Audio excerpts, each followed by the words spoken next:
da guerra? Era uma coisa esperada? Já vinha... Quem é russo já estava meio que esperando isso ou foi inesperado como foi para todo mundo? Não, as pessoas... É porque antes dessa situação, dessa guerra começar, né? Eu já fiquei acompanhando as notícias, muitas pessoas me perguntavam. Qual era o contexto que você estava vendo antes disso? Assim, tem muitos lados, né? Eu vi que, né, vocês já convidaram algumas pessoas para falar sobre isso, né? As pessoas que... Geopolítica, essas coisas. Eu super concordo que tem vários lados. Que eles colocam a situação toda. Agora, eu queria saber, vindo de uma Rússia, né? Sua família, apesar de você estar aqui desde 2014, você está acompanhando tudo, sua família fala. Eu viajo lá. O Putin, quem é esse cara? Quem é o Putin para um russo?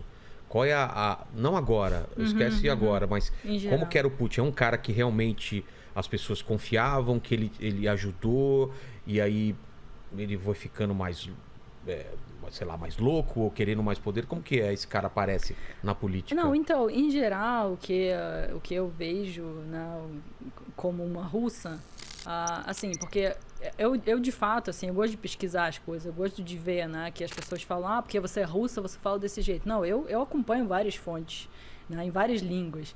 E, como eu já falei, a época 90 na Rússia foi muito difícil. Foi a época de transição. Foi época terrível. Quebrando, inflação alta, a máfia russa dominando. Muito difícil para as pessoas. Então, Putin chegou nessa época para a Rússia, né? Ele se tornou presidente, né, nos anos 2000, e ele de fato, assim... Qual que era o discurso dele, assim? Era de reconstrução. De reconstrução, de estabilidade e tal. E as pessoas, principalmente a geração da minha mãe, né, imagina, você vive estável, né? Tudo bem, você não tem muita coisa, mas você está estável.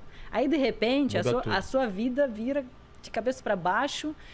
Tudo, assim, um caos muito difícil. E minha mãe conta as coisas muito difíceis dos anos 90. Assim, muita criminalidade. Naquela época, todos os russos começaram a colocar portas de ferro.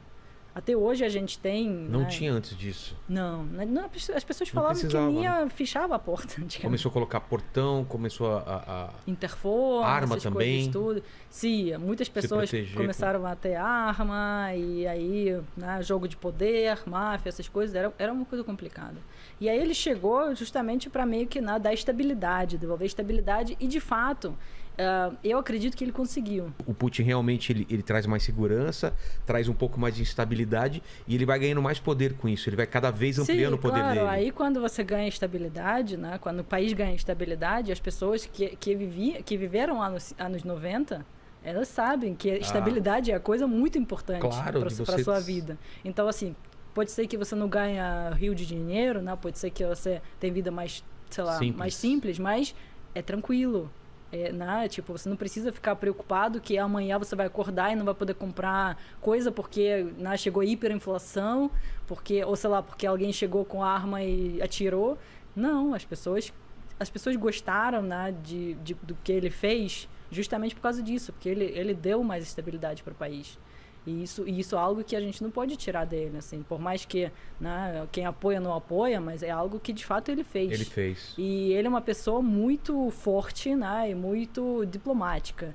Nesse momento, né, é questionável isso, mas diplomática quando em que ele sentido? Quando ele fala, assim, ele sabe, você sente... ele é um bom orador, ele é muito bom com as palavras e convence as pessoas. Muito, ele fala, assim, com total tranquilidade, com total, assim, tipo... segurança que faz você acreditar no que ele fala. Entendi. Então, assim, ele é uma pessoa muito inteligente. O que ele está fazendo agora... Não, a gente vamos chegar mas antes assim, disso, então, e as liberdades eram totais, ou tinha restrição antes? Esquece a guerra agora, a época que você viveu lá. Então, assim, eu acredito que internet, quando você chega no poder e todo mundo gosta de você, tranquilo. Todo mundo gosta. Tá dando tudo certo. Tá dando tudo certo. Aí você deixa pessoas falarem e fazerem o que quiser, né? Porque é bom, todo mundo te apoia. Agora, quando ele começou a ficar né? Porque ele ficou 8 anos no poder, depois ele saiu porque ele não podia ficar mais, né? Aí ele colocou Medvedev no lugar dele, que era primeiro-ministro, aí trocou e virou presidente, aí Putin virou primeiro-ministro. Tá. Né? Ou seja, trocaram as posições. Só que o Medvedev era total... Era o marionete dele. Marionete Quem dele. mandava mesmo era ele? Com certeza, com certeza. E aí, assim que ele passou 4 anos, de novo, Putin entrou no poder porque ele podia, né? Por voto?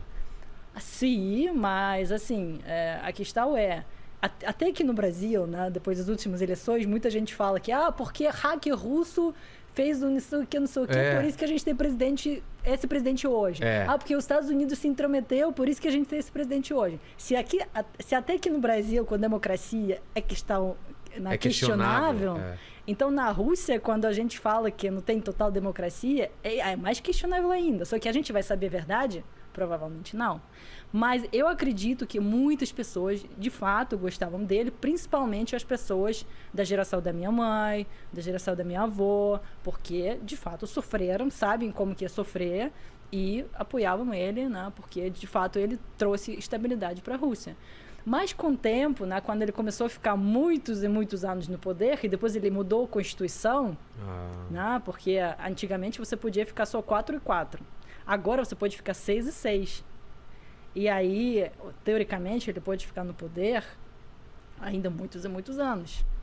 Então, assim, é algo que as pessoas começaram a questionar. Tipo, a gente agora tem o quê? Czar, de novo, imperador. E as pessoas mais jovens, na minha geração, e mais jovens, que já não assistem tanto TV, que já assistem YouTube e outras redes sociais, aí começaram meio que questionar, tipo, para onde a gente está indo? Aí começaram essas coisas de 2014, né, Crimeia e tal, e muitas pessoas começaram a questionar, né, qual política que ele está fazendo, se ele de fato faz coisa boa para a Rússia ou não. E aí as pessoas começaram a ficar meio incontentes, aí começaram a aparecer alguns protestos. Só que os protestos, assim, não organizados, assim, tipo, protestos são contra a lei. Tipo, assim, se você não fez protesto, tipo... Se você fez protesto não autorizado, é contra a lei. Ah, é? Não pode fazer protesto não autorizado. E quem vai autorizar quem vai autorizar o protesto contra o presidente? Ninguém. Então, assim, as pessoas começaram, né, a cada vez ficar mais preocupadas. As pessoas começaram a ir pra rua cada vez mais. E sendo abafados. Exatamente. E aí quando começou, né, aquela tipo onda, de revolta, né? Aí começou a fechar cada vez mais, começaram a ficar restringindo assim, as coisas. Nos últimos anos, alguns canais, alguns jornais que não eram alinhados com o governo passaram a ser considerados agentes internacionais. E eles têm a obrigação de escrever isso. É mesmo? Sim. Quando você vê um canal que não é autorizado pelo governo, tá lá. Esse canal é considerado pelo governo russo como um agente internacional. Tem obrigação de escrever isso. O quê? Então, assim, todos os canais que têm obrigação de escrever isso. O quê? Então, assim, todos os canais que não falavam, né, falavam contra, que apoiavam esses movimentos, começaram a ser questionados e começaram, né, cada vez. Então, assim, não é uma coisa assim de que a gente escolheu ele e a gente parou de ter acesso. As pessoas falam, mas vocês russos que escolheram ele. Não, o cara não, ele não vai se revelar logo de cara. Quando a gente escolheu ele tinha outro discurso, né? Ele tinha outras coisas. Então ele foi, aos pouquinhos, foi tirando liberdade, foi criando uma proteção para ele não sair do poder. E no fim das contas, se a gente olhar para a história da Rússia, quando que a Rússia tinha democracia? A gente tinha imperador, czar, depois a gente passou na Revolução, a gente foi para a ditadura, basicamente, né? E depois, caos dos anos 90, foi o único momento que a gente tinha uma democracia, mas era um caos total.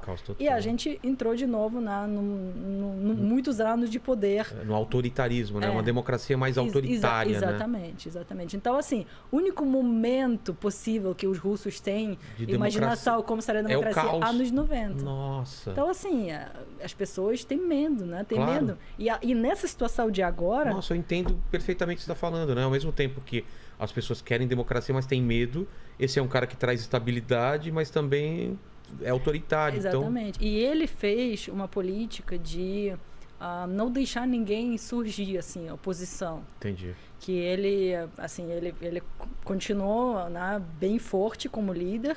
E, tipo, últimas eleições, por exemplo, você vê a lista de candidatos, você vai votar em quem? Não tinha nenhum forte. Não tinha ninguém que você podia votar e falar, vou colocar essa pessoa... Que vai ganhar ou vai fazer frente, nenhum era forte. E, inclusive, agora eu me questiono, assim, eu não concordo com tudo que está acontecendo, né? Com as decisões dele, porque acho que no mundo civilizado, né? Por mais que as pessoas, mas o OTAN, mas os Estados Unidos, mas é isso, mas aquilo... Eu entendo todos os lados, né? Que as pessoas falam que você se vendeu para o OTAN. Falam isso de você? Falam, porque eu falo que não apoio as decisões do presidente. Porque você deve ter recebido muitos dólares.